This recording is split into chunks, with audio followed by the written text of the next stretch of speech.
आपने कोई case solve किया डार्क वेब का, कोई बता सकते हैं आप? तो हुआ क्या था, देखिए मैं कैसे सॉल्व किया वो ज़्यादा डिटेल नहीं देना चाहूँगा, क्योंकि डार्क वेब में केस वर्कआउट करना बहुत मुश्किल होता है। तो एक ट्वीट हुआ और उस ट्वीट में कुछ डोनेशन मांगा गया था। ये था जो इस्लामिक कोई ऑर्गेनाइजेशन है, उसका हैंडल था और वहाँ से ट्विटर पर डोनेशन मांगा गया और उसमें एक बिटकॉइन एड्रेस दिया गया था। ठीक है। देखना यह था कि ये बिटकॉइन एड्रेस पर इंडिया से लोग पैसा तो नहीं दे रहे हैं।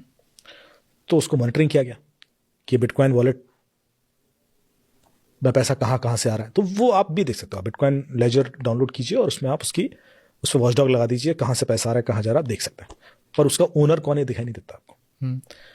फिर हम करते हैं ओसिन। तो इसमें bitcoinhuzu.com करके एक वेबसाइट है, आप वो ट्राई कर सकते हैं। उस पर आप डालेंगे कोई, ये सबके लिए है, उसमें आप कोई वॉलेट डालेंगे तो आपको पता पड़ जाएगा कि ये वॉलेट अब्यूजिव यूज़ हुआ है, कहीं किसी और क्राइम में तो यूज़ नहीं हुआ है, किसी ने रिपोर्ट तो नहीं किया है, कोई रैंसम तो नहीं मांगा गया था, कोई एक्सटॉर्शन तो नहीं हुआ है इस वॉलेट पर।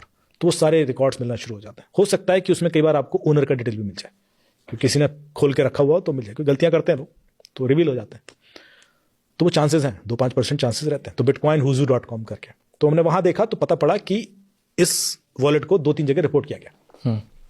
एक है जो कोई किडनैपिंग केस था, उसमें रैंसम मांगा गया था साउथ अफ्रीका में, वहां रिपोर्ट किया गया। एक इंडिया में कहीं रिपोर्ट किया गया, ऐसे करके। तो हमने जब और एक है जिसमें कोई ये जो इन्वेस्टमेंट स्कीम चलाते हैं ना लोग, पैसा डबल हो जाएगा, ट्रिपल हो जाएगा, ऐसी जगह रिपोर्ट किया गया था कि उसने पैसा डाली और तो वो स्क्रीनशॉट भेजता था, देखो इतना पैसा डाला था हमने, इतना रिटर्न किया, ऐसे करके। तो आपको वो ट्रांजेक्शन्स दिखते थे और उसका एक फेसबुक पेज चलता था और उस फेसबुक पेज पर वो लोगों को ल्योर करता था। और उसने फेसबुक पेज पे अपने आप को बता रखा था कि मैं यूके से हूँ। तो वहां भी ये बिटकॉइन वॉलेट दिख गया। सो बिटकॉइन वॉलेट हमें कई जगह दिखा कि सेम बिटकॉइन वॉलेट है, जिसपे एक ऑर्गेनाइजेशन चंदा मांग रही है, एक जगह वो एक्सटॉर्शन में यूज हुआ है, एक जगह वही वॉलेट का रेफरेंस इन्वेस्टमेंट फ्रॉड में हो रहा है और एक इंडिया में कहीं हो रहा है। अब इनका लिंक क्या है आपस में? तो उसके लिए हमने मनी ट्रेल निकालना शुरू किया कि भाई इसमें पैसा कब कब आया, किस किस अकाउंट से आया, सबसे ज्यादा पैसा कब आया। So it's a deep investigation, because वो कई लोगों को समझ में नहीं आएगी, पर हम लोग ये फिल्टर करके निकालते हैं। फिर हम वॉच डॉग लगाते हैं, हम देखते हैं कि एक एक लेवल पीछे चले जाते हैं। जैसे कि यहाँ पर पीरियडिकली पैसा इस अकाउंट में इस वॉलेट से आ रहा है, तो इस वॉलेट में कहाँ से आ रहा है, फिर इस वॉलेट में कहाँ से आ रहा है, ऐसे करके हम देखते हैं। एंड सो फॉरवर्ड कि इसके बाद जा कहाँ रहा है।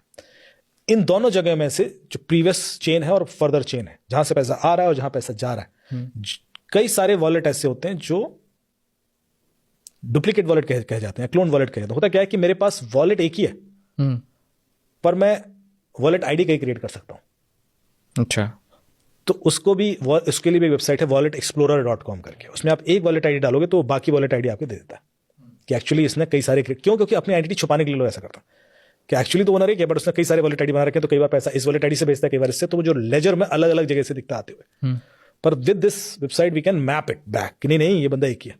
तो थोड़ा एफर्ट लगता है, it's very game of patience. Eventually जो ऑब्जेक्टिव होता है कि जितने ऑथेंटिक वॉलेट ऐसे दिख रहे हैं वो निकाल लो। कई बार कई सारे वॉलेट तो टम्बलर्स होते हैं, तो उसमें क्या होता है कि पैसा घुमाने के लिए वॉलेट क्रिएट किया जाता है कि उन्होंने बीच में 500 वॉलेट में डाला, फिर 500 से 500 डाला, इजी ना रहे, ताकि आप इन्वेस्टिगेशन ना कर पाओ।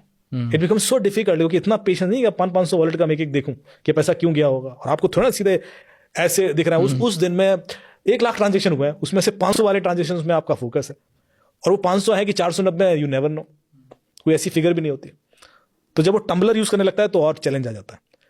पर हम करना क्या चाहते हैं? हम करना ये चाहते हैं कि इस पूरी चेन में कभी तो ऐसा हुआ होगा जब इस बंदे ने पैसा बिटकॉइन से डॉलर या यूरो में कन्वर्ट किया हो। हमें वहां तक पहुंचना होगा, क्योंकि अल्टीमेटली रियल वर्ल्ड में तो यूरो, डॉलर, रुपीज यूज होगा ना, बिटकॉइन से नहीं हो पाएगा पेमेंट। हर आदमी को बिटकॉइन दे नहीं पाओगे आप। तो यदि किसी भी वॉलेट के थ्रू कभी किसी, और उसके लिए आपको किसी एक्सचेंज में रजिस्टर करना पड़ेगा, बिना एक्सचेंज में रजिस्टर किए आप कर नहीं पाएगा। तो बिनांस में या जितने भी हमारे एक्सचेंज है, यदि हमें कोई भी ऐसा वॉलेट मिल जाए जो किसी एक्सचेंज में रजिस्टर्ड है, तो उसने कन्वर्ट किया होगा, हम वहां तक पहुंच जाते हैं। और यदि उसने एक्सचेंज में रजिस्टर किया तो उसका केवाईसी मिलेगा। जैसे केवाईसी मिलेगा तो उस बंदे को उठा लेते हैं, फिर वो चेन खुलनी शुरू हो जाती है। So this is the way we work. I am just giving you a brief, though it is a very complex process. ये वाला काफी कॉम्प्लेक्स था। और हमने निकाले कि इंडिया से कौन था जो इसमें इन्वॉल्व था, बट इट इज पॉसिबल।